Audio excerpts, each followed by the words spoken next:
Stop fighting it. Feel it first. Most people try to outrun loneliness with noise, screens, endless scrolling, or people who don't really see them. But loneliness isn't the enemy. It's the signal that you've been disconnected from others, sure, but also from yourself. Every time you distract yourself from that ache in your chest, you delay the healing. You push it down, but it doesn't go away. It just hardens. The real first step isn't to fix it. It's to feel it fully. Sit with it. Let the silence hurt for a while. Let the absence echo, because underneath that pain, there's something sacred, a reminder that you're built for connection, not isolation. That's what loneliness really means. Not that you're broken, but that you still care. So stop fighting it. Don't rush to replace the feeling. Don't bury it under self-improvement. Just listen to it. Let it say what it's trying to say. I miss being seen. I want to matter to someone. I don't want to do life alone. Those aren't weaknesses. They're human truths. When you stop trying to numb loneliness, you start to understand it. And once you understand it, you can finally start to move through it. Reconnect with routine. When life feels empty, the first thing to disappear is structure. You start sleeping late, skipping meals, drifting through the day with no anchor. And before you know it, time stops feeling real. Everything blurs into one long, quiet ache. That's the thing about loneliness.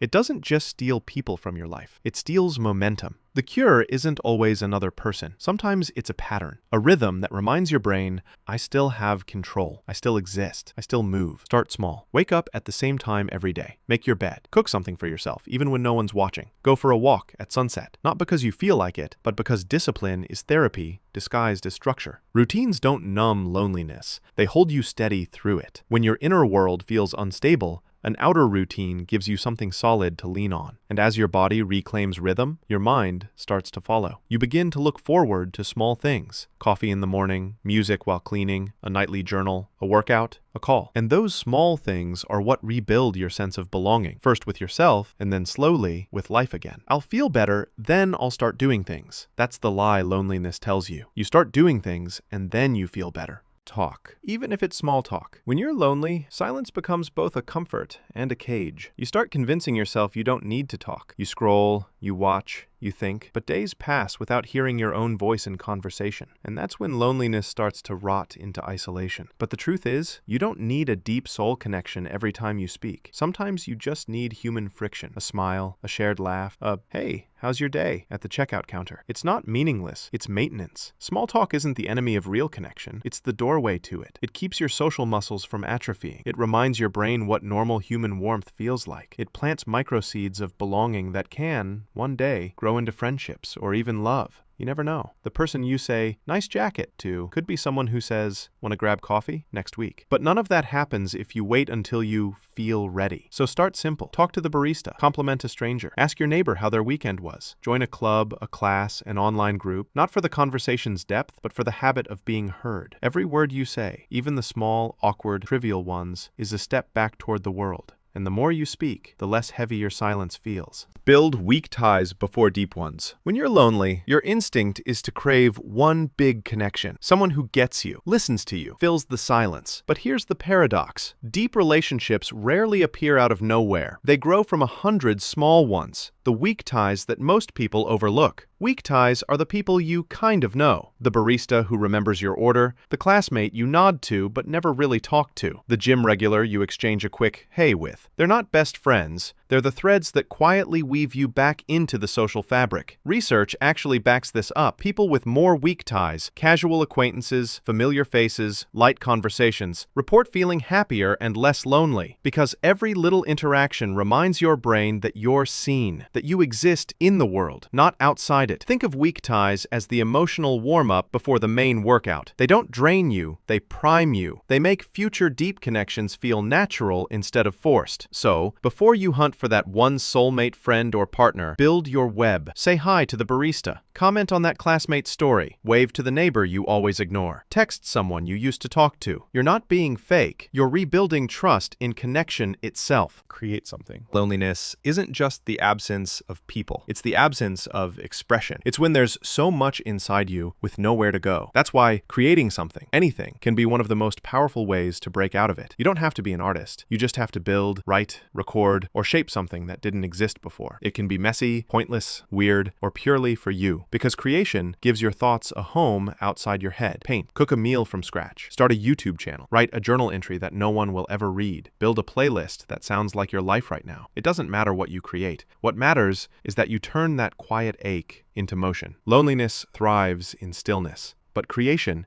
even the smallest act, moves energy outward. It reminds you, I can still make something beautiful, even if I feel empty. And sometimes, what you make connects you to others. Someone reads your post and says, I feel that too. Someone laughs at your meme, listens to your song, likes your sketch, and suddenly the isolation cracks a little. Creation turns loneliness into signal. It transforms no one hears me into someone might. When you make something, you're no longer just surviving your loneliness. You're alchemizing it, turning it into proof that you're still here, still capable of meaning, still reaching out through the silence. Join spaces built on shared interest. You can be surrounded by hundreds and still feel invisible if the connection has no depth. That's why shared interest spaces are gold. They give you a reason to belong before you even speak. When you join a community built around something you genuinely enjoy, a climbing gym, a language class, a book club, a local open mic, you bypass the awkward, so what do we even talk about phase. The interest itself becomes the bridge. You start talking not to fill silence, but because you actually care about the thing you're doing. And slowly, something shifts.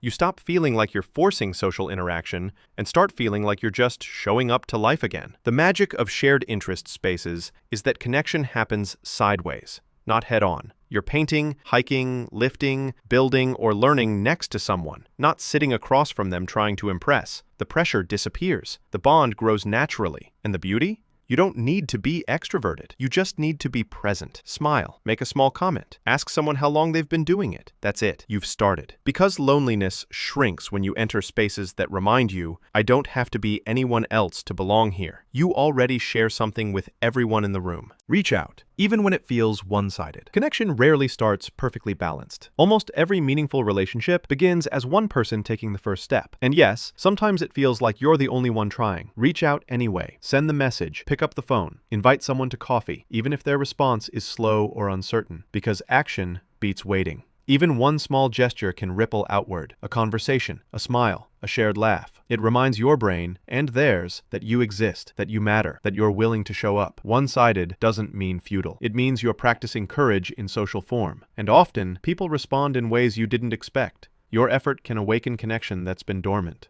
Yes, it can feel vulnerable. Yes, it can feel exhausting. But the alternative is letting loneliness dictate the rules. Letting isolation convince you that silence is safer than risk. Digital detox. Loneliness is ironic in the digital age. We're connected 24/7, scrolling, liking, double tapping, yet somehow feeling more invisible than ever. Endless feeds, highlight reels, and notifications give the illusion of connection, but they don't feed the soul. They keep you watching life instead of living it. A digital detox isn't about abandoning technology forever. It's about breaking the passive cycle. Stop endlessly consuming other people's curated lives. Stop measuring your worth against filtered perfection. Stop seeking dopamine from tiny, fleeting interactions that don't satisfy. Instead, start engaging.